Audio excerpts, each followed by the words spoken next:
4월이 되면 늘 세월호 아이들이 생각이 납니다. 인생을 제대로 살 수 있게 알려준 잊혀지지 않는 아픈 손가락 같은 저는 인생관이 바뀌게 된 계기가 됐어요. 이명박 박근혜 찍은 사람이거든요. 늘 잊지 않고 정부가 진상규명을 해주면 좋겠어요. 앞으로도 잊지 않고 꾸준히 행동하면서 살아가겠다. 우리는 포기하지 않는다. 어둠의 빛을 이길 수 없다. 거짓을 잠을 이길 수 없다. 책임자 처벌하라. 침몰하지 않는다. 우리는 포기하지 않는다. 코로나19로 오프라인에서 진행하기가 굉장히 힘들었습니다. 그러나 온라인 수모만으로 진행하기에는 너무 아쉽고 시민들한테 알려낼 수 있는 기회가 없는 것 같아서 오프라인에서도 진행하게 되었습니다. 안전한 사회 건설 잊지 말고 행동하자. 안전한 사회 꼭 이룩하자. 잊지 않고 기억할게 영원히. 얘들아 보고 싶다. 4월 16일 잃어버린 시간들 얘들아 보고 싶다. 꽃처럼 아름다운 친구들아, 이 봄에 향기 나는 꽃으로 피어나라. 생명을 지키는 안전한 나라. 세월호 참사 대통령 기록물을 공개하라. 잊지 않고 기억할게 영원히. 세월호 진상규명 안전한 사회 만들자. 모독을 중단하라. 꽃처럼 아름다운 친구들아 이 봄 향기 나는 꽃으로 피어나라. 잊지 않고 기억할게 영원히. 사회적 재난 참사로부터 안전한 사회를 만들자. 진실은 침몰하지 않는다. 저희가 이렇게 행동을 해야 잊지 않아 주실 것 같아서 참여하게 되었습니다. 세월호 아이들 잊지 않겠다고. 진상규명이 제대로 되고 진상규명이 잘 돼야 진상규명이 됐으면 하는 마음에 우리 안전한 나라가 될 수 있을 것 같아서 이렇게 시민들이 같이 행동하면 그날이 언젠간 오지 않을까. 책임자가 처벌을 받기를 바라는 마음으로 여기에 나왔습니다. 세월호 참사 진상규명 책임자를 처벌하라. 국민이 안전한 사회 만들자. 잊지 않고 행동하겠습니다. 진실은 침몰하지 않는다. 우리는 포기하지 않는다. 어둠은 매체를 이길 수 없다. 거짓은 잠을 이길 수 없다. 진실은 침몰하지 않는다. 우리는 포기하지 않는다. 어둠은 빛을 이길 수 없다. 거짓은 잠을 이길 수 없다. 진실은 침몰하지 않는다. 우리는 포기하지 않는다. 진실은 침몰하지 않는다. 우리는 포기하지 않는다.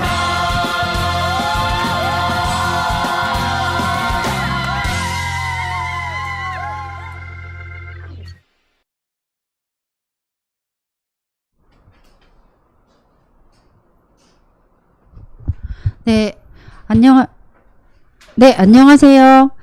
4.16 세월호 참사 가족협의회와 양천지역 시민이 온라인에서 간담회를 가지게 되었습니다. 좀 전에 올해 4월 16일에 열렸던 양천지역에 지금 여기에 이게 스튜디오에 나와 계신 분도 계신데 이 앞에 좀 보고 계신 분들도 계셔가지고 방금 보신 영상이 올해 4월 16일 세월호 참사 6주기 양천 지역에서 있었던 집중 행동의 영상을 좀 보고 오셨는데요. 오늘 이제 7주기를 몇 개월 앞둔 오늘까지도 세월호 참사의 진실은 밝혀지지 않는 가운데 진실버스가 양천에 왔습니다. 세월호 참사 가족협의회에 그 진실버스가 지난주 토요일 도봉에 이어 오늘 양천에 왔고요. 그래서 오늘 오전에 행복한 세상 광장, 행복한 백화점 광장 앞에서 기자회견하고 선전전하고 급하게 또 버스를 타고 이곳 은행정 책마당에서 지금 유튜브 라이브로 간담회를 진행하려고 하고 있습니다.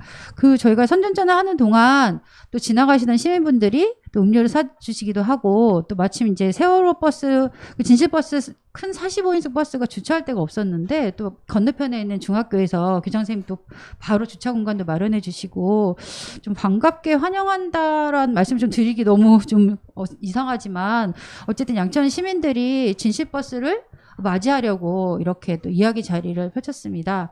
네, 오늘 이 모든 순서를 좀 시작하기 전에 먼저 좀 해야 할 일이 있는데요. 오늘 참여하신 분, 또 앞에 좀 보고 계시는 분들, 또 유튜브로 지금 라이브로 보고 계신 분들 잠시 세월호 참사로 희생되신 피해자분들을 위해 잠시 묵념하는 시간을 갖도록 하겠습니다. 네, 잠시 일동 묵념.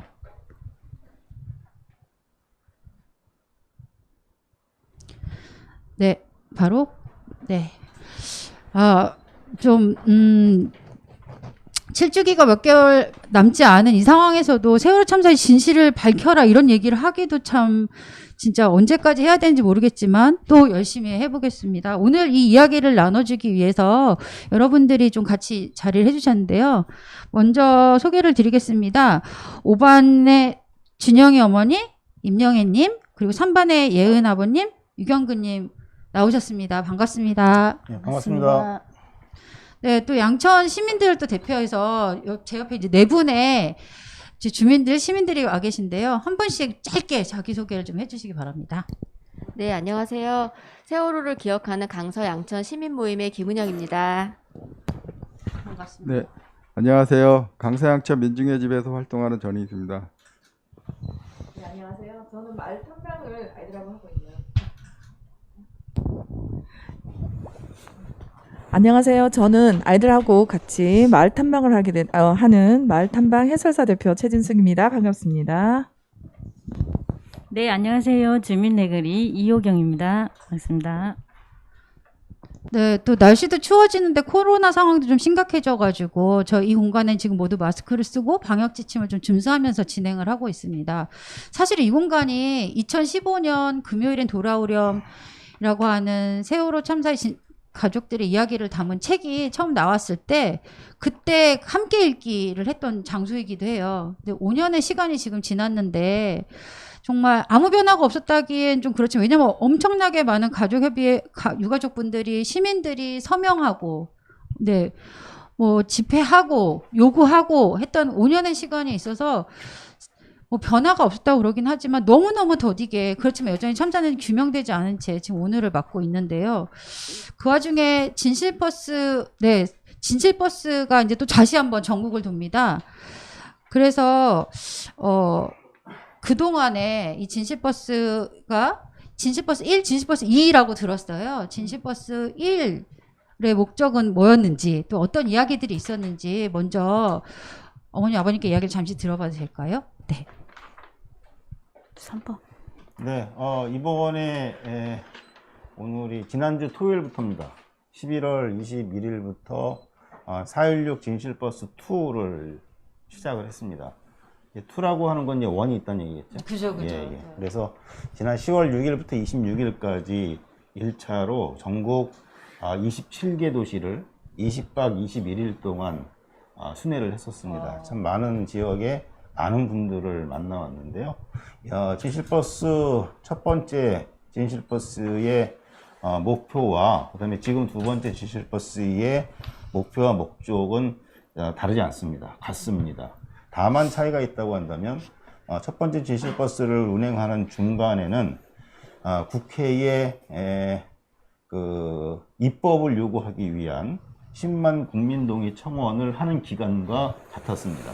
그래서 집중적으로 10만 국민동의 청원에 참여해 주실 것을 부탁을 드렸고, 그리고 왜 이 국민동의 청원을 통해서 입법을 해야 되는지, 즉 대통령 기록물을 왜 공개해야 하고, 그 다음에 사회적 참사 진상규명 특별법을 왜 개정해서 사참위가 더 활동하게 해야 하는지, 여기에 대해서 참 많은 말씀을 드렸었고요.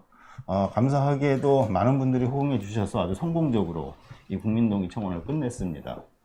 지금은 이 두 가지 법안이 모두 발의를 해서 지금 국회에 올라가 있는 상황인데 아직 본격적으로 논의가 시작이 되지 않았습니다만 이제 곧 논의해서 발의 원안대로 좀 처리해 줄 것을 또 기대하고 또 요구를 하고 있는데요. 바로 이것이 이 진실버스 2의 구체적인 목표 중에 하나라고 볼 수 있을 것 같아요. 첫 번째는 발의해라 라는 것이었고, 지금 2에서는 발의한 법안을 그대로 빨리 통과시켜라 라고 하는 그 입법과 관련된 목표가 있고요. 더 크게 보면 이 법을 입법하고 또 개정하고 하는 목표는 모두가 다 동의하시는 대로 성역 없는 진상규명을 위한 단계인 것이죠. 성역 없는 진상규명을 하기 위해서 가장 중요하고 핵심적이고 가장 우선적인 것은 성역을 깨는 겁니다.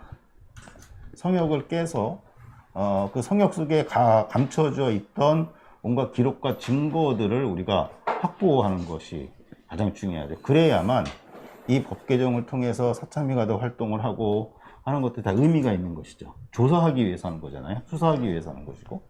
그래서 이제 한마디로 하면 진실버스 1과 2 모두 큰 틀에서는 하나의 목표와 목적, 성역 없는 진상규명을 위한 정부의 조치, 대통령의 조치 요구하고, 그 다음에 국회와 사참위에는 제대로 이후에 조사하고 수사할 수 있는 조건과 환경과 기반을 더 확실하게 만들어라 라는 이제 요구를 하는 것으로 좀 말씀을 드리면 좀 정리가 될 것 같습니다. 네. 그 진실버스 2가 목적하는 바, 네, 시민들을 만나서 이 이야기 함께 지혜를 모아두고 힘을 모아달라는 이야기 해주셨는데요. 또 내용은 그렇고 실제로 이제 진실버스 1 전국을 또 한번 도셨는데 준영 어머니 어떠셨어요? 그때 이제 전국의 시민들을 만나고 이런 이야기를 했을 때 어떤 이야기들이 있었고 어떤 감정들이 느껴졌었는지. 제가 진실버스 완화를 하면서 느꼈던 거는 참사 직후에 그 분들을 만나서 저희가 제가 시작했던 거는 2015년도 9월부터 14년도 9월인가요? 9월부터 시작을 했어요. 그때 만난 분을 또 이번에 6년 지나서 갔는데 또 뵌 거예요. 그래서 우리만 진실규명을 위해서 이렇게 활동하는 게 아니라 저분들도 끝까지 그 자리를 지켜주셨구나, 잊지 않겠다는 약속을 지켜주셨구나. 그래서 되게 감동을 넘어서 희망이라는 걸 보게 됐고 힘을 더 다지게 됐던 것 같아요.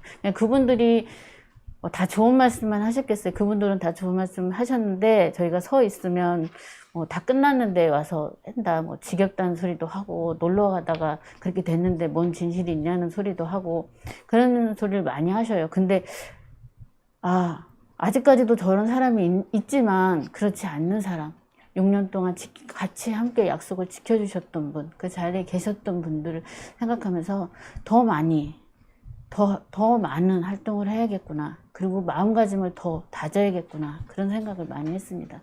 근데 이제는 고맙다는 말보다는 그분들이 그러시더라고요.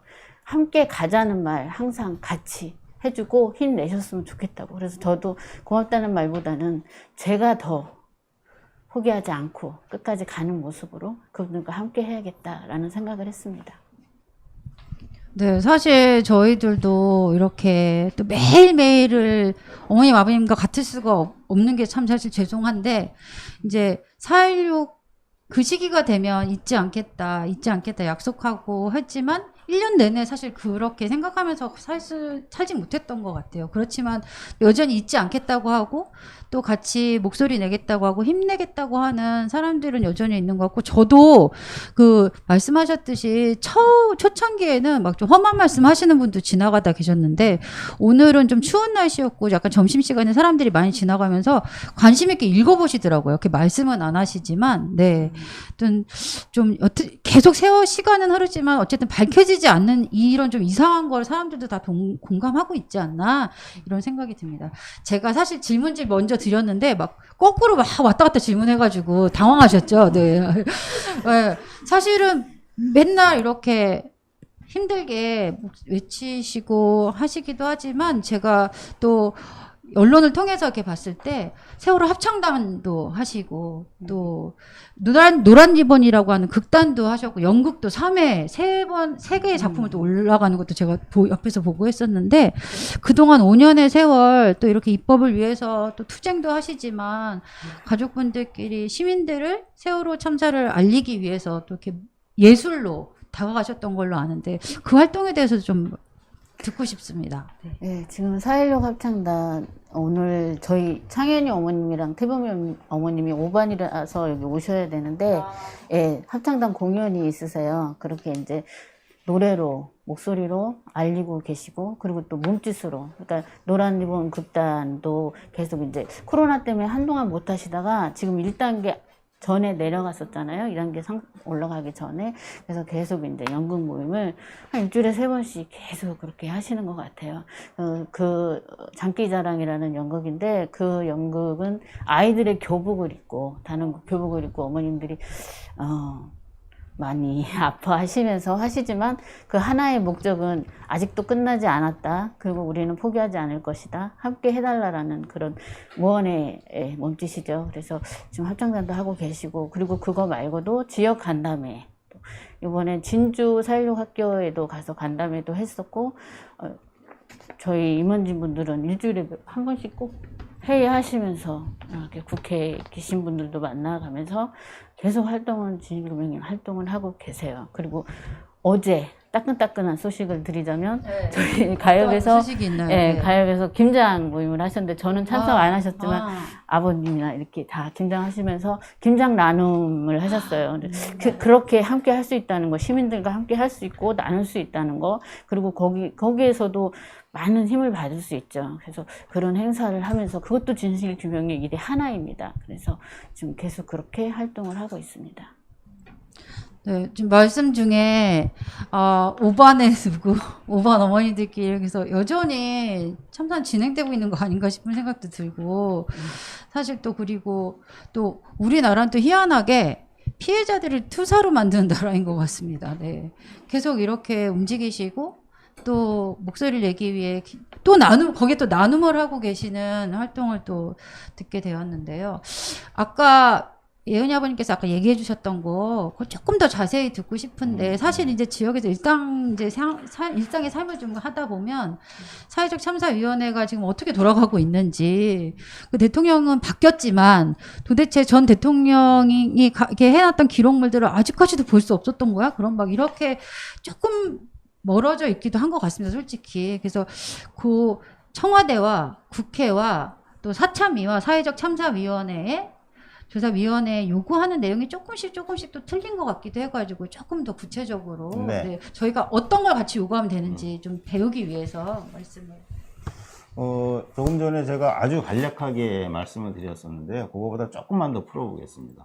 다 풀면 저희는 한 3시간 방송해야 되니까 예, 그건 안 될 것 같고요. 조금만 더 풀어보면 제가 아까 그런 말씀을 드렸어요. 세월호 참사의 진상규명은 성역 없는 진상규명이어야 한다. 이게 사실은 처음이자 끝입니다. 모든 것입니다. 성역 없는 진상규명을 해야 하는 이유는 저희가 알고 싶은 게 이거기 때문에 그래요. 세월호가 급선회하고 급속히 침몰한 진짜 원인이 무엇인가를 밝혀야 됩니다. 이것을 밝히지 않고 진상규명을 했다고 볼 수 없습니다. 또 하나는 비록 세월호에 이상이 생겼다 하더라도 최소한 90분 이상 90분 정도 승객들이 충분히 스스로 탈출할 수 있는 상황이었었는데 그것을 이제 정부와 선원들이 모두 다 막았죠. 그래서 결국엔 304명이 희생이 된 겁니다. 도대체 왜 사람을 구하러 간 줄 알았던 해경은 현장에서 승객들을 구하기 위한 어떠한 시도도 하지 않았고 어떠한 노력도 기울이지 않았거든요. 도대체 그 이유가 무엇일까를 저희들은 알고 싶은 겁니다. 근데 이걸 알려고 하다 보니까 이건 뭐 대법원에서도 판사들이 똑같이 한 얘기지만 그냥 현장에 출동한 해경들이 무슨 짓을 했느냐만 볼 게 아니라 그걸 넘어서서 이들을 지휘하고 통제하고 상황을 관리했던 해경의 뭐 상황실 높은 분들, 뭐 해수부, 그 다음에 청와대 뭐 국가안보실, 뭐 위기관리센터, 그다음에 국정원, 그리고 참사 직후에 현장에서 같이 대응을 했던 해군. 특히 해군의 중요성은 뭐가 있냐면 세월호가 침몰하던 그 당시에 주변의 상황, 세월호가 있었던 그곳의 상황, 이런 것들을 알 수 있는 유일한 곳이 해군입니다. 거기에 정말 많은 기록과 데이터들과 자료들이 있거든요. 근데 이걸 이제 6년 넘도록 주질 않고 있는 거죠. 그러니까 주변 상황 파악도 안 되고, 그게 나와야 정말 종합적으로 침몰의 원인도 규명하고 도대체 왜 이렇게 대응을 했는가도 볼 수가 있는데요. 그래서 지금까지 사회적 참사 특별조사위원회가 이제 시작하면서 본격적으로 이제 진상조사를 시작을 했는데, 그게 지금 벌써 만 2년째가 돼갑니다. 다음 달인 12월 10일까지만 조사를 하고, 그리고 이제 끝납니다. 사참위가 네, 끝이 네, 난다고요? 사참위가. 그래서 근데 아직 밝혀진 건 없는데. 아니 뭐 많이 밝혔어요, 사실. 네네. 그동안 사참위가 검찰에 수사 의뢰한 것도 있고 저희가 고소고발을 한 것도 있는데, 이걸 다 정리를 해보면 이 사참위 활동 기간 동안에 모두 12건을 검찰에 수사 의뢰를 하거나 요청을 했습니다. 그리고 잘 아시는 대로 지금 활동하고 있는 검찰의 특별수사단은 올해 안에 12월 중에 스스로 종료를 할 겁니다. 그리고 수사 결과를 발표를 하겠죠. 그 결과 내용에 대해서는 뭐 어느 정도 좀 미리 들었는데, 12개의 수사 과제 가운데 2개는 기소를 했고요. 나머지 10개는 모두 무혐의 처리로 종결을 시킬 예정입니다. 뭐 이것도 사실은 꼼꼼히 다 말씀을 드리면 다들 좀 너무 기가 막히다 이렇게 말씀을 하실 텐데, 뭐 그럴 시간은 안 되죠. 어쨌든 결론적으로 검찰특별수사단은 국민들의 바람과는 달리 자신들만의 어떤 의도적인 목적을 갖고 출범을 스스로 하면서 본인들의 목적만 달성하고 끝나기 위한 조직이었다는 것이 저희가 처음 출범할 때 지적을 했던 그대로 지금 이어져 왔다는 그런 평가를 할 수밖에 없고요. 어찌됐건 사참이든 검찰이든 조사하고 수사를 계속 하는데 항상 벽에 부딪히는 지점이 있습니다. 그게 뭐냐면 청와대, 국정원, 군. 여기에 대해서 사참위가 조사를 하고 싶어도 할 수가 없는 거죠. 대통령 기록물은 사실은 지금 대통령이 새로 바뀌었다고 하더라도, 사실 새로 바뀌었다는 말도 이상하네요. 바뀐 지가 너무 오래돼서. 예. 어쨌든 지금 대통령이 아무리 대통령이라고 하더라도, 세월호 참사에 대해서 함께 했던 분이라 하더라도, 지금 대통령 기록물법은 대통령이 마음대로 할 수 있는 법이 아닙니다. 이미 법으로 만들어졌고, 이 법 자체가 이제 노무현 정부 때 만들어진 법이에요. 이걸 볼 수 있는 방법이 검찰이 압수수색을 하거나 또는 국회가 200명 이상이 동의를 해서 결의를 해야만 볼 수가 있는 건데, 우리가 검찰한테 그 기록 달라고 그랬지만 검찰은 못 준다고 계속 거부를 해왔습니다, 지금까지. 남은 방법은 이제 국회가 동의하는 방법밖에 없기 때문에, 그래서 그 10만 국민동의 청원을 통해서 대통령 기록물 공개 결의를 해달라고 요구를 했던 거죠. 결국 이제 이 상황은 뭐냐면, 대통령 기록물뿐만이 아니라 국정원이라든가 군, 그다음에 이쪽에 갖고 있는 세월호 참사와 관련된 기록과 증거와 데이터들이 굉장히 많습니다. 여러분들의 상상을 초월할 정도로 많습니다. 근데 그것을 이 사참위는 볼 수 있는 방법이 없어요. 요청을 해도 주지 않고 거부하면 끝입니다. 결국 여기서 막히는 거예요. 성역화가 되어 있는, 뭐 국가 안보다, 국가 기밀이다, 이걸 내세워서 아무 소리도 못하게 만드는 거죠. 결국 이걸 돌파하지 않으면 성역 없는 진상규명은 불가능하다. 성역 없는 진상규명을 못하면 세월호 참사 진상규명은 하지 못하는 것이다. 너무나 당연한 결론이 나오는 거죠. 그래서 지금 저희들이 집중적으로 요구하고 있는 것은 바로 이 성역을 깨고, 그 성역이 숨겨놓고 있는 세월호 참사의 온갖 기록과 증거와 데이터들을 갖고 오는 것, 확보하는 것, 제출하게 만드는 것. 이것이 가장 핵심적인 요구인데, 대통령 기록물은 이제 국회에서 할 수밖에 없다고 치지만, 국정원이나 군은 국회가 필요 없습니다. 법을 만들 필요도 없고, 국회가 동의해줄 필요도 없고, 야당이 동의해줄 필요도 없습니다. 그냥 대통령이 본인의 권한으로 지시해서 조사에 협조해라, 그 모든 것을 찾아내서 제출을 해라, 공개해라. 이건 대통령이 그냥 기존에 갖고 있는 권한으로 할 수 있는 일이거든요. 이걸 지금 청와대에 요구를 하고 있는 겁니다. 그 조치를, 그 권한 행사를 지금 당장 해달라. 그리고 그러한 조치를 통해서 진상규명하는 것을 내년 4월 세월호 참사 7주기까지 끝내달라. 이걸 요구하고 있습니다. 한 가지만 더 말씀을 드리면 세월호 참사 7주기까지 우리가 진상규명, 성역 없는 진상규명을 해야 한다고 요구하는 이유는 지금 5개월도 안 남았거든요. 그렇지만 꼭 그때까지 해야 된다고 요구하는 이유는 첫 번째는 지금 문재인 정부가 출범한 이후에 매년 우리 주기 때마다 대통령이 직접 진상규명 하겠다 약속 해오셨어요. 후보 시절에도 하셨습니다. 그런데 그 약속을 지키기 위해서 지금 뭐 대통령 임기가 뭐 10년, 20년 되는 것도 아니고 5년밖에 안 되잖아요. 근데 이제 실질적으로 내년이 임기 마지막 해인데 공교롭게 서울시장, 부산시장 선거가 내년 4월에 우리 7주기 직전에 있습니다. 아마 거의 대선급으로 진행이 될 거라고 모두가 예상을 하죠. 그런 선거 국면에 들어가면 저희 경험상 세월호 참사 진상규명은 아무도 말을 꺼내지 않습니다. 아무것도 진행이 될 수가 없어요. 특히 뭐 국회는 그렇게 돌아간다 치더라도 정부에서 하면 되지 않느냐. 임기 마지막 해에 청와대가 대통령이 할 수 있는 일이 있는가 과연. 우리가 그동안 경험해 왔지만 임기 마지막 해에 뭔가 사회적으로 논란을 일으키거나 할 수 있는 이런 문제들을 자신의 의지를 갖고 밀어붙인 대통령이 있었는가? 없었거든요. 결국 지금 정부가 스스로 했던 약속을 지키기 위해선 지금 당장 본인들의 권한을 적극적으로 행사해서 7주기 이전까지 진상규명의 성과를 충분히 내거나 마무리를 해야만 이 약속을 지킬 수 있다. 7주기 지나서 내년에 가서 뭐 아직 1년 남았으니까 이 지금부터 해야지 라고 해봐야 힘도 없고 누가 뒷받침도 안 해줄 거고 결국엔 못할 것이다. 그래서 저희들이 지금 문재인 정부에게 또는 문재인 대통령에게 마지막 기회를 주는 거다. 당신들이 했던 약속을 지킬 수 있는 시간은 내년 7주기까지 밖에 없다. 그 안에 제발 약속을 지켜라. 그 지나가면 너희들이 약속을 지키고 싶어도 못 지킨다. 라는 것을 좀 말하기 위해서 7주기까지 진상규명을 얘기를 하고 있습니다.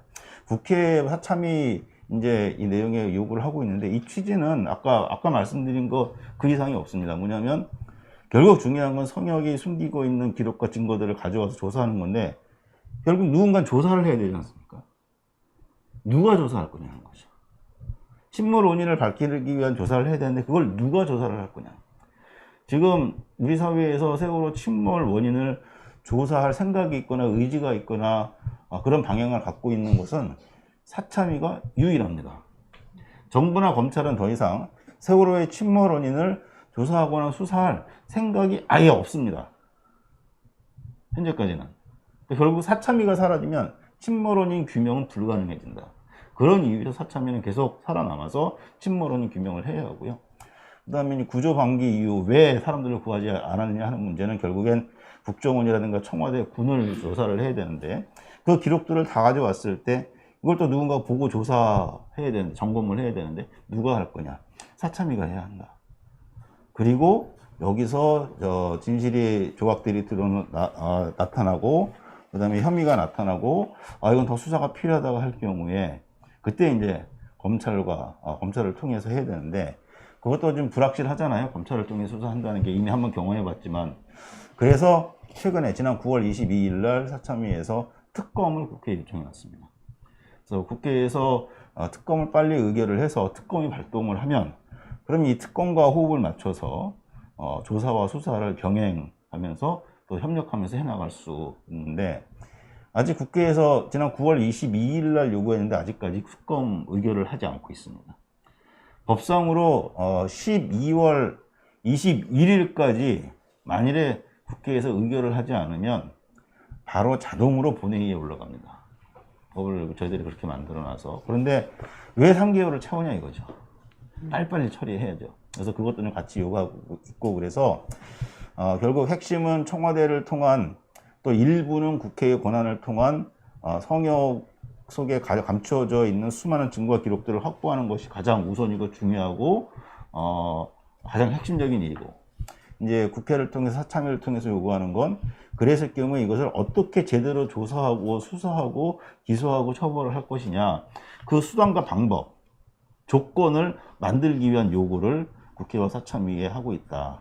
이렇게 좀 그림으로 그려서 이해를 하시면 이게 전혀 다른 요구나 별개의 요구가 아니라 자료 확보, 증거 확보부터 조사 완료, 수사 완료까지 가기 위한 프로세스를 지금부터 준비하는 것이다. 이렇게 좀 이해를 하시면 좀 좋을 것 같습니다. 네. 이게 이 집담회가 이 온라인으로 진행되는데 다 같이 사실 얼굴 보고 이 얘기를 나누고 듣고 이해하고 했으면 얼마나 더 좋았을까. 저도 이렇게 준비하면서 성역 없는 세월호 참사 진실 규명 했지만 정확히 이게 이렇게 느낌을 안 하는데 오늘 예은 아버님 설명을 이렇게 다 들으니까 쏙쏙 귀에 들어도 왜 청와대에 요구할 게 따로 있고 국회에 요구할 거와 사회적 참사위원회 사참위가 해야 되는 역할을 이 세 청와대, 국회, 사참위가 셋이 모두 자기의 권한을 정확히 알고 촛불 시민들이 만들어준 권한을 제대로 행사해서 세월호 참사를 규명할 수 있게 해야 된다. 성안에 꽁꽁 갇힌 그걸 다 각각의 역할, 권한을 사용해서 분명하게 행동해라. 이런 이야기라고 이해가 쏙쏙 되는 것 같습니다. 네. 이 이야기의 이해를 조금만 돕기 위해서 한 말씀만 더 드리면, 네. 이런 오해를 하시는 분들이 있어요. 지금 문재인 정부에 우리 가족들이 뭔가 자꾸 요구하고 막 이렇게 하니까 뭐 도와달라고 얘기하는 걸로 좀 오해하시는 분들이 있습니다. 저희는 문재인 정부에 또는 문재인 대통령의 세월호 참사 진상규명을 하기 위해서 좀 도와주세요 부탁을 하는 게 아닙니다. 국민의 명령이다. 예, 왜 우리가 명령을 할 수 있느냐? 당연한 거잖아요. 정부는 세월호 참사의 책임자입니다. 비록 이전 정부에서 일어났던 일이라고 하더라도 이게 대한민국의 정통성이잖아요. 아예 대한민국 이름을 바꾸고 새로운 나라 만들던가. 그게 아니라 그러면 새로운 대통령이 들어서더라도 이전 정부의 잘못과 과오를 이어받는 거잖아요. 그러니까 지금 문재인 대통령이 5.18에 대해서도 사과하는 거고 4.3에 대해서도 사과하는 거잖아요. 전혀 그쪽 사람뿐이 아님에도 불구하고 세월호 참사도 마찬가지로 법적으로 이 정부 이전 정부의 책임을 지금 정부도 갖고 오는 겁니다. 그럼 이것을 결국 지금 정부도 세월호 참사의 책임자라는 거죠. 동시에 세월호 참사 진상규명의 책임자입니다. 지금 정부는. 사실 우리가 특별법을 만들고 특조위를 만든 이유는 그걸 저희가 처음부터 원해서가 아니라 이전 박근혜 정부가 그걸 안 했잖아요. 못하게 했잖아요. 진상규명하겠다고 처음에 약속했지만 다 말이 바뀌었거든요. 야, 도저히 안 되겠다. 그러면 특별법을 만들어서 독립적인 조사기구를 만들지 않으면 진상규명 불가능하겠다고 판단하게 만들었어요. 만일 처음부터 정부가 우리가 책임지고 진상규명하고 원인 파악하고 처벌도 하고 대책도 만들겠습니다.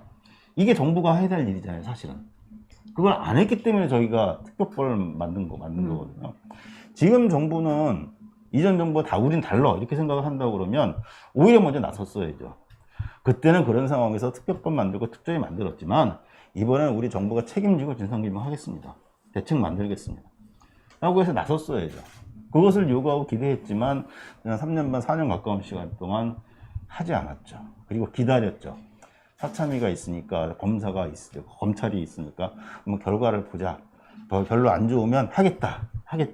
하는 게 벌써 3년 반 이상이 푹 지나가 버린 거죠. 그래서 지금 저희가 문재인 정부에 요구하는 성격은 도와달라고 읍수하는 게 아닙니다. 당연히 옛날에 책임을 졌어야 했던, 또 사용했어야 됐던 그 권한과 책임, 그리고 본인들이 스스로 했던 약속이잖아요. 이것을 당장 지금 실행을 하라 라고 명령을 하는 거고, 이건 세월호 참사 피해자이기 때문만이 아니라 국민의 한 사람으로서, 시민의 한 사람으로서 당연히 요구할 수 있는 권리 행사를 저희들이 하고 있는 것입니다. 그래서 저희가 좀 표현이 좀 강하게 하더라도 그건 시민이라면 당연히 할 수 있는 것이다. 더더군다나 세월호 참사 피해자는 당연히 할 수 있는 것이다.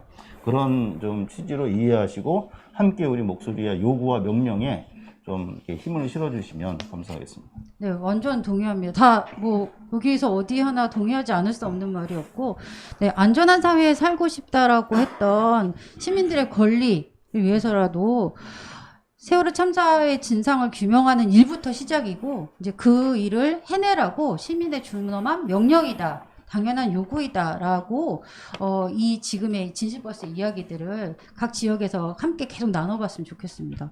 그래서 진실버스 1과 2가 결국 다르지 않은 이야기지만 또다시 한번 이렇게 더 많은 시민들에게 이렇게 예은 아버님, 준영 어머님 이야기를 들으면서 조금 더 잘 이해할 수 있고 이게 당연한 우리의 권리로서 요구할 수 있고 국민의 명령이라고 그 권력자들에게 이야기할 수 있어야 된다라는 이야기들 이제 하러 다니실 건데 진실버스 이 여정과 이제 어떤 것들이 좀 진행될 건지 또 준영 어머님 얘기해 주실 다르게 아니 너무 얘기 혼자 하시는 것 같아가지고. 네네. 아니 저는 사실 얘기할 수 있는 게 5반 반별로 이렇게 다니고 있거든요. 저희가. 그래서 오늘 있고 저 솔직히 말씀드리면 2번밖에 안 가가지고 제가 여정을 말한다는 게 그래서 지금 아버님께서 얘기하시는 게 나을 것 같습니다. 예. 처음에 246 진실버스 2를 다시 해야 되겠다고 생각을 했던 첫 번째 이유는 첫 번째 진실버스에서 못 간 곳이 너무 많았기 때문이에요.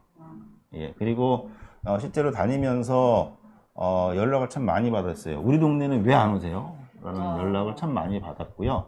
혹시 오실 수 없으세요? 그러는데 그게 또 마음대로 일정을 바꾸고 추가하고 이럴 수는 없었잖아요. 강원도 춘천에 갔는데 간담회를 시작했더니 맨 처음에 손 들고 얘기하시는 분이 속초에서 오신 분이었어요. 그러니까 태백산맥 넘어서 이렇게 오신 거잖아요. 그러더니 저희 동네도 오셨으면 좋겠는데 못 오신다고 그래서 제가 왔습니다. 그러고 와서 얘기를 하시더라고요. 그래서 그런 곳이 굉장히 많았고요. 특히 지난번에는 수도권을 거의 다니지 않았습니다. 거의 다니지 않고 경기도 몇 군데만 이렇게 다니고 다 지역으로만 다녔어요. 그랬더니 이제 수도권에 계신 분들이 또 집중적으로 말씀들을 하셨고, 용인 같은 경우에는 또 중간에 연락이 오셔서 진실버스는 못 가지만 다른 분들이 가서 간담회나 피켓팅을 할 수 있도록 하겠다라고 워낙 강하게 요구하셔서 그래서 이제 가시려고 했는데 마침 그때 이제 코로나 때문에 좀 상황이 발생을 하는 바람에 걱정이 돼서 그건 이제 결국엔 취소가 됐습니다만 그런 상황들이 많았어요. 그래서 이거 한 번 더 해야 되겠다 해서 주로 이제 못 간 곳을 중심으로 생각을 해보니까 한 10여 곳 정도 한 열흘이나 한 10며칠 정도만 해서 한 10여 곳 정도 가면 되겠다라고 계획을 잡고 시작을 했는데 거의 한 두 배가 돼버렸네요. 마찬가지로 지역에서 또 특히 이제 수도권만 다니려고 그랬는데 그 지역에서 또 연락들이 또 오셨어요. 그래갖고 뭐 거제도까지 가야 되는 상황이 오고 그랬습니다만 어쨌든 그런 취지에서 시작이 되었습니다. 이제 지난 토요일 날 서울 도봉에서 시작을 했고요. 오늘 두 번째 날 양천, 그 다음에 내일이 용인인가요? 예. 용산 가시나요? 내일 용산. 해서 지금 보면 이 서울이 8곳이고요. 그 다음에 경기도가 6곳, 충남이 3곳, 강원이 2곳, 전북이 2곳, 그 다음에 경남이 1곳, 경남이 거제도입니다. 자세한 내용은 저희들이 수없이 배포하고 있는 웹자보 보시면 네. 날짜와 지역이 잘 나와 있으니까 좀 보시면 될 것 같은데요. 근데 쉽지 않은 좀 일정이 될 것 같습니다. 특히 많은 분들이 같이 걱정하시는데 지금 코로나19가 재확산 추세가 너무 강해지고 조금 전에 뉴스 보니까 내일부터 이 서울시는 3단계에 준하는 조치를 취하겠다고 발표도 했고 그래서 사실은 지금 좀 이렇게 말씀을 드리면서도 머릿속 한쪽으로는 굉장히 고민이 많습니다. 이걸 어떻게 해야 되나. 그렇다고 해서 이런 상황에서 우리가 안전한 사회를 만들자고 이렇게 뛰어다니고 있는 건데 또 우리가 다니는 게 또 안전한 사회를 만드는 또 방해가 되면 안 되잖아요. 그렇다고 해서 이 세월호 참사 진상규명이 사실은 시한이 있는 거고 가능한 한 빨리 해야 되는 거 지금 중요한 시기인데 또 코로나 때문에 사실은 저희가 한 7, 8개월 동안 아무것도 못하고 안산에만 있었거든요. 그러다가 이제 나온 건데 또 다시 들어가야 되나 이것 때문에 또 자괴감도 들고 고민이 많이 있습니다만 어쨌든 뭐 지혜롭게 방법을 찾아봐야 되겠죠. 그래서 가능한 한 이 일정을 조금 좀 변경하거나 조금 모이는 정도를 좀 축소하더라도 어쨌든 좀 다 소화를 좀 하고 싶은 것이 저희 지금까지의 바람이기는 합니다. 그래서 응원해 주시고 좀 1차 하면서 아까도 잠깐 말씀하셨지만 많은 시민분들이 그렇게 좀 화를 많이 내셨어요. 저희들 만나서. 1차. 예, 1차 때 실제로 좀 화를 좀 많이 내고 좀 짜증을 많이 내셨어요. 왜냐하면 이제 아까 그 얘기 잠깐 했는데 아니 세월호 다 됐는데 왜 여기 가족들이 왔나 싶어서 와서 얘기 들어보니까 화가 나는 거죠. 아니 진짜 그랬어요? 진짜 상황이 이래요? 아 진짜 아무것도 안 됐어요? 진상규명 정말 더 해야 되는 거예요? 아니 당연히 이 정부는 할 줄 알았는데 왜 안 했대요? 이러면서 막 짜증내고 화를 내시는 거죠. 그러면서 이렇게 가족들이 다니면서 설명을 해줘야 알지 어디서도 이런 거 들을 수가 없다. 그러면서 너무나 와주셔서 감사하고 다시 다 끝났다고 생각하고 다 집어넣는데 다시 꺼내야 되겠다. 리본도 꺼내고 이런 반응이 너무나 많았습니다. 그래서 이제 이건 두 번째 진실 버스를 또 기획한 의도도 있긴 하지만 또 코로나 앞에서 지금 어떻게 해야 될지 지금 굉장히 고민이고 오늘 끝나고 안산에 내려가면 저녁 때 긴급회의를 또 소집을 해놨습니다. 어떻게 대응을 해야 될지 좀 좋은 방법이 나올 수 있기를 좀 기대합니다. 네, 같이 시민들도 지혜를 모으지 않을까 생각이 들고 사실 양천에 오늘 오셨는데 양천에만 온다니까 강서에서 지금 막 또 오셨습니다. 그리고 또 제가 이제 서남권으로 여기가 묶여 있거든요. 뭐 강서, 양천, 구로, 관악 뭐 등등. 그래서 제가 그 시민사회가 공유하고 있는 단톡방에도 양천에만 오셨는데 유튜브로 함께 하자. 같이 댓글로 힘내주십사 하고 또 공유하기도 했습니다. 네. 지금 이제 진짜 이렇게 어머니 아버님 얘기 들으면서 지금 세월호 참사의 진상규명이 어디쯤 와 있는지 들으면서도 좀 너무 몰랐구나 그렇게 말씀을 들으니까 아 진짜 이게 뭐가 어떻게 이게 좀 제대로 되고 있지 않은 상황이 또 진짜 또 다시 화가 나기도 하는데 오늘 이제 양천의 시민들을 대표해가지고 이렇게 네 분이 나오셨어요. 오신 이유들이 다 있습니다. 먼저 그 세월호를 기억하는 강서양천 시민 모임의 김은영님 나오셨는데 사실은 그 참사 이후에 행복한 세상 광장에서 매주 목요일 비가 오나 눈이 오나 매주 목요일이면 실천을 하면서 리본 나눔하고 서명하시고 그 활동을 이렇게 5년 뭐 이렇게 넘게 하셨는데 아직도 지금 이 얘기를 하러 또 나오신 어떤 소외감이 어떠신지 이야기. 네, 저희가 처음에 광장에 섰을 때는 몇 번만 하면 되겠지. 이게 이렇게 6년, 7년 할 줄 알았으면 저희도 용기 내기 힘들었을 거예요. 근데 이제 그때 당시에 함께 했던 저희 꼬마애들이 이제 학교를 가고 그때는 말할 때 언니야 오빠야가 어떻게 된 거야 라고 했다면 지금은 엄마 근데 어른들인데 왜 아직도 그 얘기를 하고 있어라고 애들 눈높이에서는 정확히 좀 파악이 안 됐더라도 이해가 안 되는 상황이 계속 되고 있고요. 그리고 사실 코로나가 진행되면서 저희도 그 실천 활동을 올 초까지 진행을 하다가 저희도 이제 잠정적으로 접고 있어요. 왜냐하면 주변에 물어봤을 때 그게 안 좋은 이미지로 더 각인이 될 것 같다라고 말씀을 하시고 저희도 좀 개인적으로 이제 코로나 때문에 또 저희도 또 각자 바빠지는 게 있어서 그랬는데 오늘 이 자리가 뭐 되게 그래서 더 귀한 것 같고요. 저희가 세계강량이 원래 실천 활동을 오늘의 그 간담회를 저희가 맡아서 진행을 했어야 맞는데 저희도 지난 6년이라는 시간 동안요.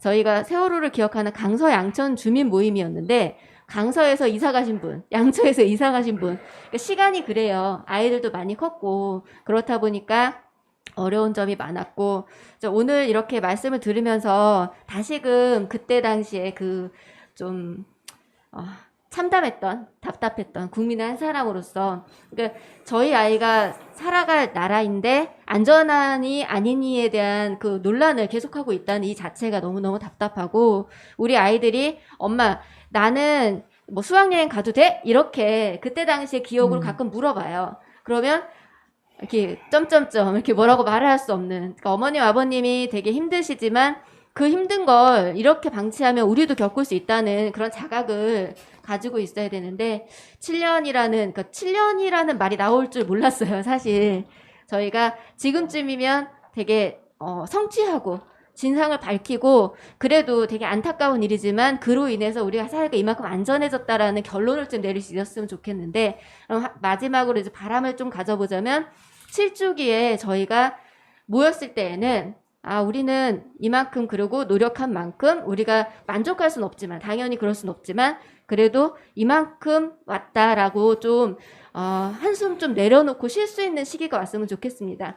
부모님들 이제 지금까지 계속 버스를 타고 이렇게 애써주시는데 국민들도 함께 저희들도 함께 하면서 이제 7주기에 우리 만나서 좀 함께 위로하고 응원하고 좀 그 격려만 할 수 있는, 그때까지 투쟁하지 않을 수 있는 그런 시간이 됐으면 좋겠습니다. 응원합니다. 고맙습니다. 네, 또 강서양천 민중의 집 대표님이 나오셨어요. 네, 우리 지역에는 또 이렇게 마을의 공간이 있죠.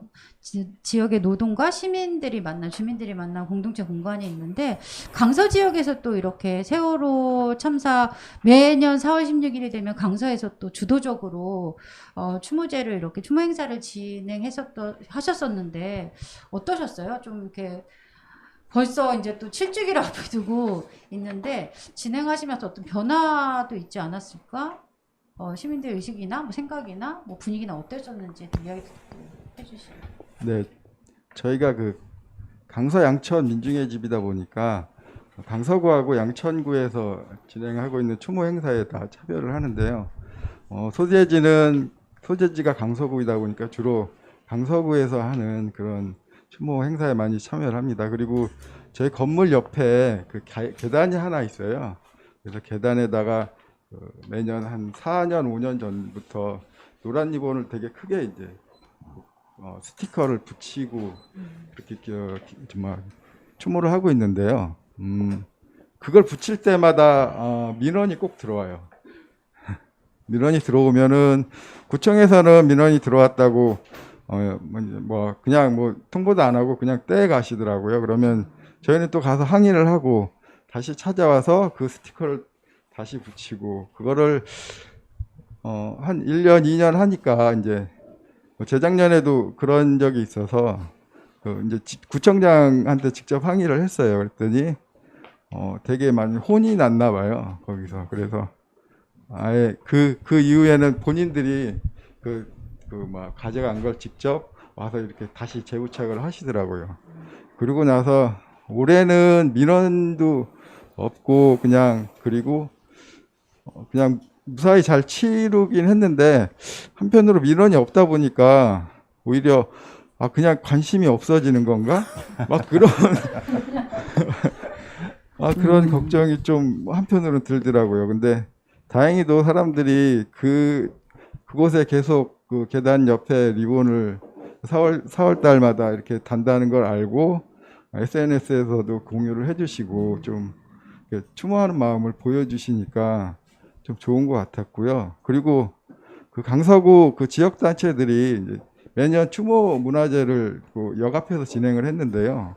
올해는 그 코로나 때문에 못 하고 있었어요. 그래서 어떤 식으로 진행을 해야 될까라고 하다가 그 공항대로 이제 대로변에서 한 10m씩 한 5m, 10m 정도 간격을 좀 띄워놓고 피켓팅을 이렇게 쭉 한 적이 있어요.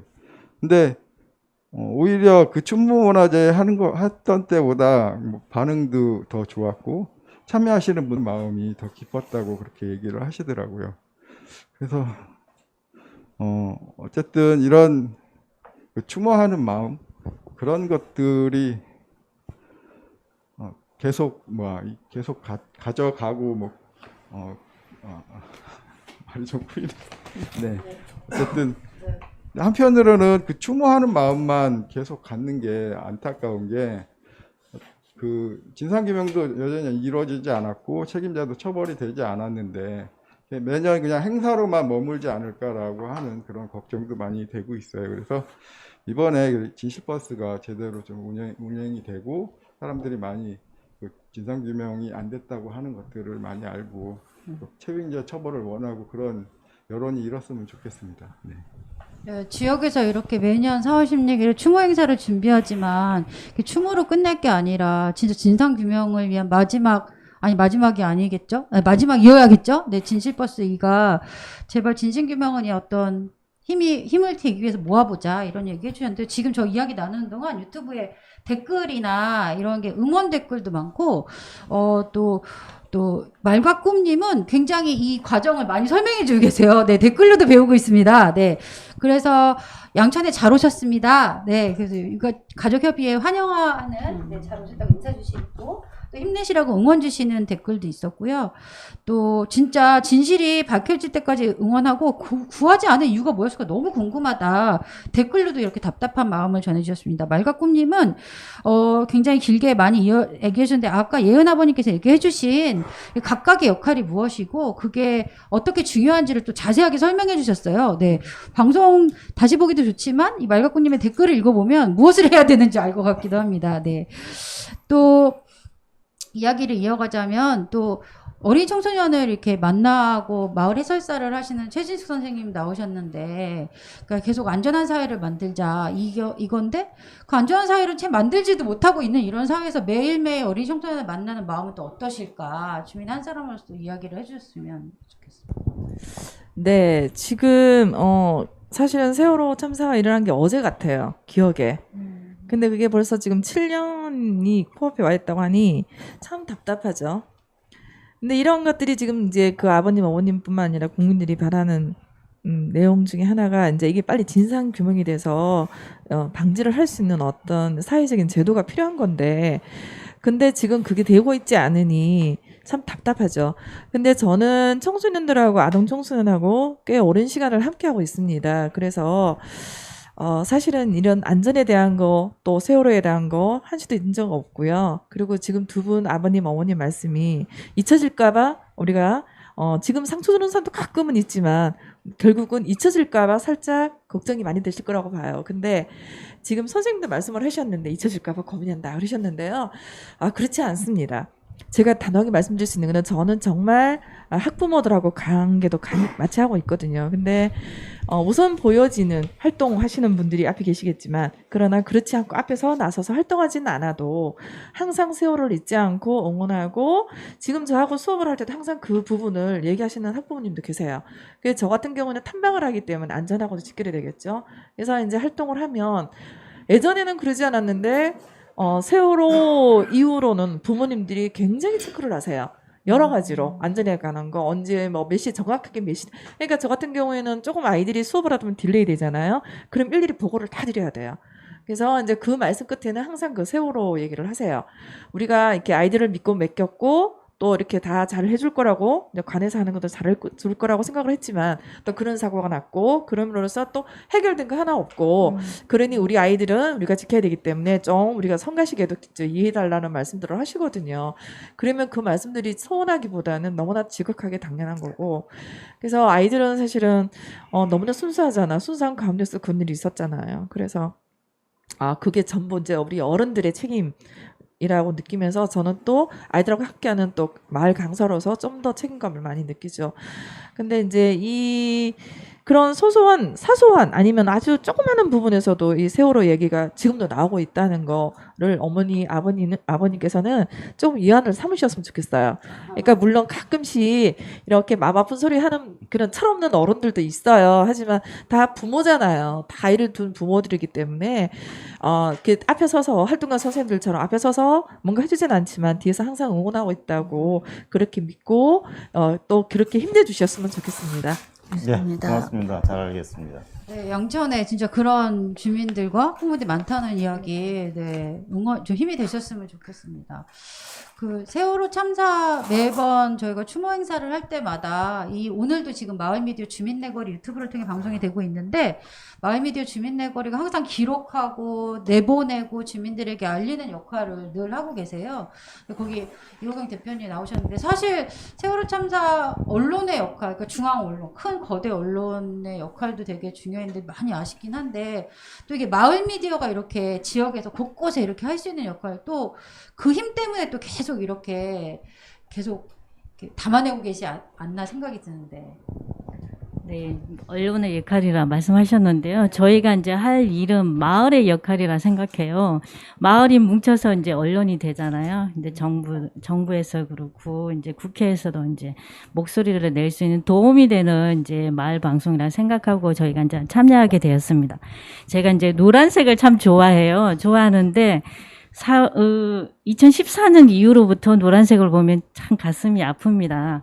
그래서 저희가 그때 제가 이제 회사원이었는데 출근을 9시 반에 출근을 하게 되었어요. 하는데 라디오 방송에 이 세월호에 관한 그 아이가 방송을 하게 되는 걸 제가 들었어요. 그래서 아빠랑 딸이 얘기하면서 아빠가 이런 말씀을 하시더라고요. 선생님 말씀 잘 들으라고 그렇게 말씀을 하시더라고요. 제가 그래서 그 아픔이, 그 말씀이 이렇게 큰 참사를 일으킬 줄은 정말 저는 참 몰랐거든요. 그리고 이제 책상에 앉아서 10시가 넘었을 거예요. 책상에 앉아서 딱 듣는 순간 침몰했다고 하시더라고요. 그래서 정말 그해 그 10시 반쯤 이게 정말 가슴이 그렇게 먹먹할 수는 없었어요.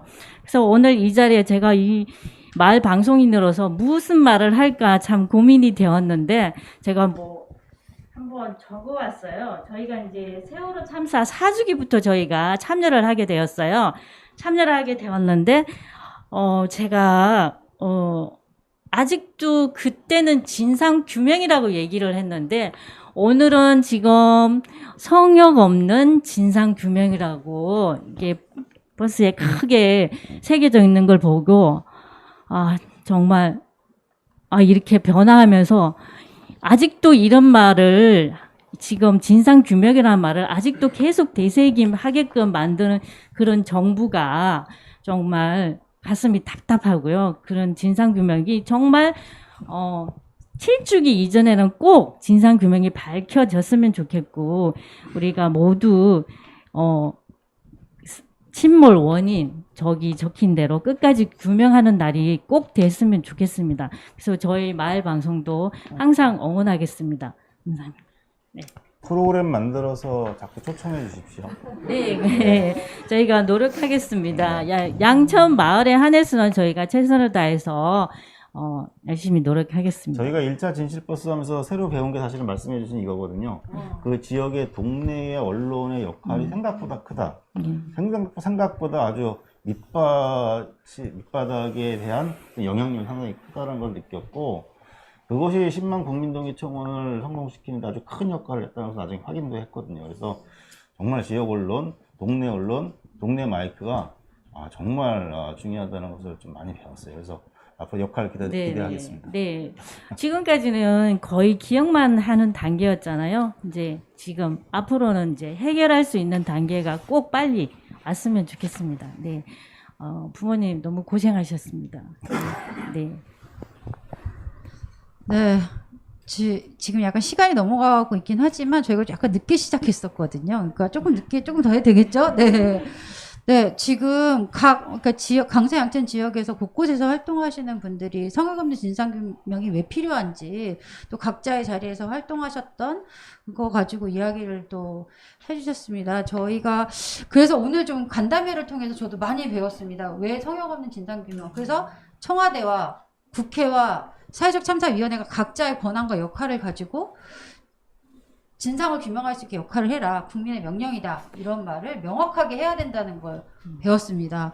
네, 아쉽지만 또 진짜 다음에 만드시겠다 약속하고 오시겠다고 약속하셨습니다. 네, 네, 양천구 마을미디어 주민내거리에서 다시 한번 제발 그때는 약간 규명돼서 서로 이렇게 어깨 토닥이는 그런 자리였으면 좋겠지만 어쨌든 또 자리를 마련할 수 있다면 이렇게 마을미디어 지역 곳곳에 소식을 전했으면 좋겠고요. 아쉽지만 시간이 다가와서 또 세월호 진실버스가 2 도봉, 양천, 모래, 용산 계속 이제 시작이 될 텐데 진실버스 2 하면 이제 다니시면서 이것만은 꼭 했으면 좋겠다. 시민들에게 좀 당부드리고 같이 하자고 또 오히려 시민들에게 좀 힘을 줄 수 있는 말 짧게 한마디씩 해주신다.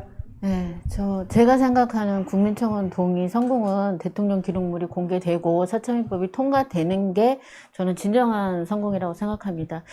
그때까지 여러분들과 함께 같이 했으면 좋겠고요.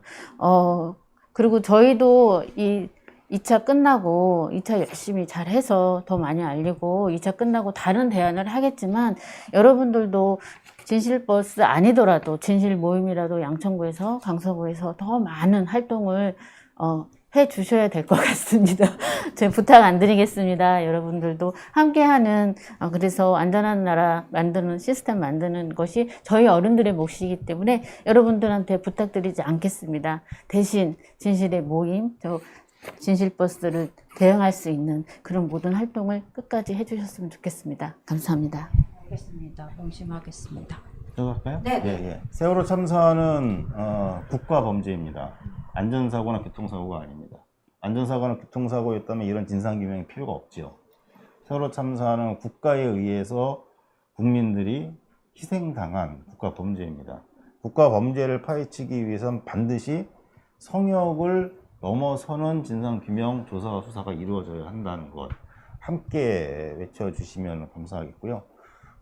지금 생각해보니까 3차 진실버스를 해야 될 것 같습니다. 3차 진실버스에는 우리가 진상규명 다 끝내고 다니면서 도와주셔서 감사하다는 그런 말씀을 드리는 3차 진실버스를 가장 빠른 시간 안에 했으면 좋겠습니다. 모두가 바라는 말. 그래서 정말 빨리 진상규명 끝나고 우리가 생각했던 안전한 대한민국, 안전한 사회, 내 자녀가 마음껏 수학여행도 가고 놀러도 가고 학교도 가고 할 수 있는 그런 사회를 만들 수 있을 때까지 끝까지 함께 동행해 주시고 또 행동해 주시면 감사하겠습니다. 네.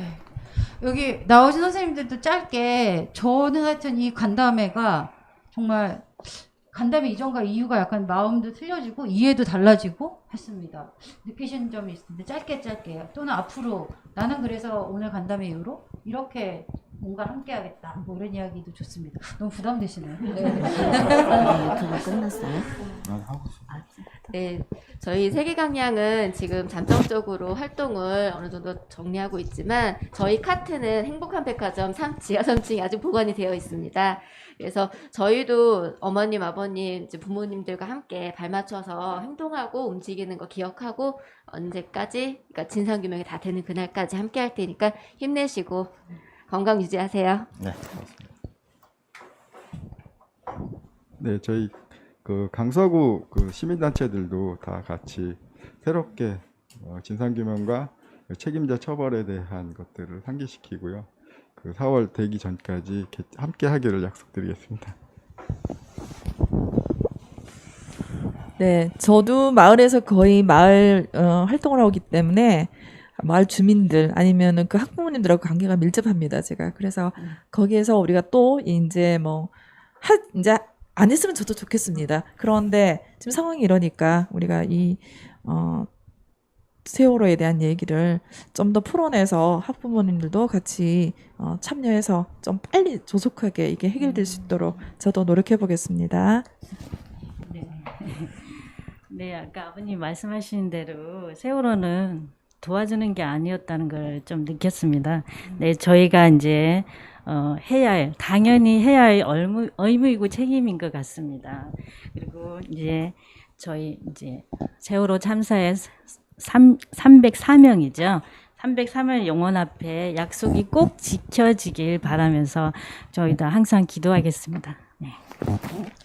네, 제가 마지막으로 이제 진짜 마지막으로 그 댓글로 달아주신 분의 중에 이분의 글로 같이 한번 외치면서 마무리를 했으면 좋겠는데 오전에 기자회견 선전전 다 참여하셨고 또 지금 이거 라이브도 보시면 댓글까지 달고 계시는데요. 사단법인 양천마을 회원이시자 회원이시기도 한 양성윤 선생님께서 주권자의 명령이다. 문재인 정부는 진상규명 약속 이행하라 라고 했는데 제가 헌창을 하면 이행하라 한번 해도 될까요? 네. 자, 주권자의 명령이다. 문재인 정부는 진상규명 약속 이행하라. 이행하라. 네, 이렇게 해서 세월호 참사 가족협의회와 양천 지역 시민사회가 함께 온라인으로 진행한 간담회는 정말 아쉽지만 여기서 마치도록 하겠습니다. 이 인사 마치고요. 가족협의회에서 만드신 영상이 있습니다. 한 5분짜리 영상인데요. 같이 영상 시청하시면서 마무리 짓겠습니다. 여러분 안녕히 계세요. 감사합니다. 고맙습니다. 네.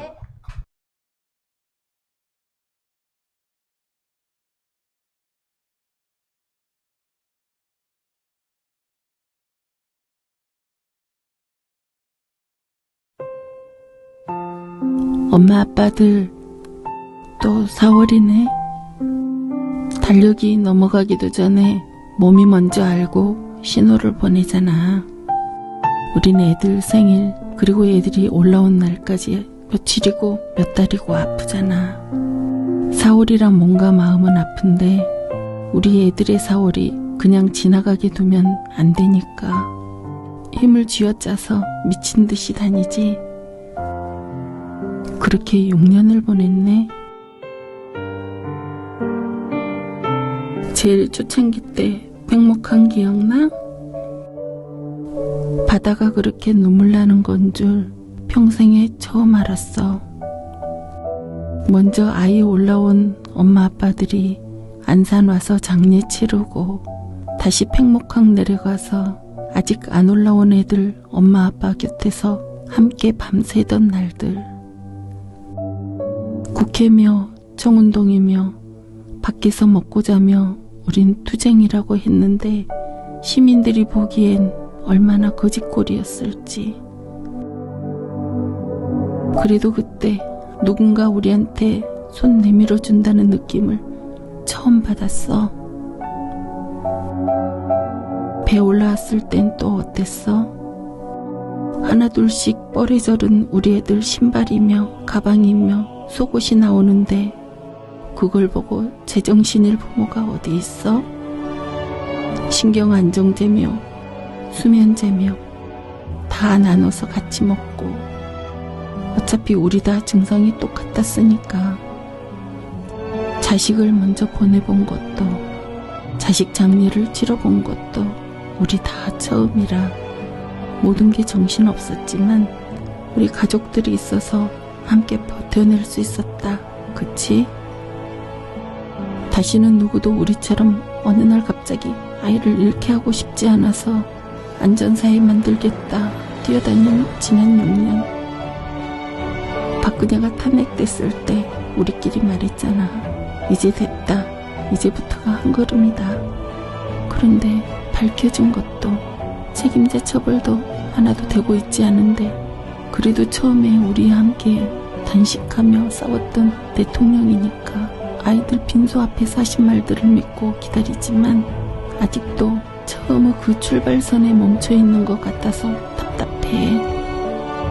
대통령의 약속은 이미 몇 년 전이고 임기도 정해져 있는데 어쩌면 올해가 진짜 마지막일 수도 있잖아.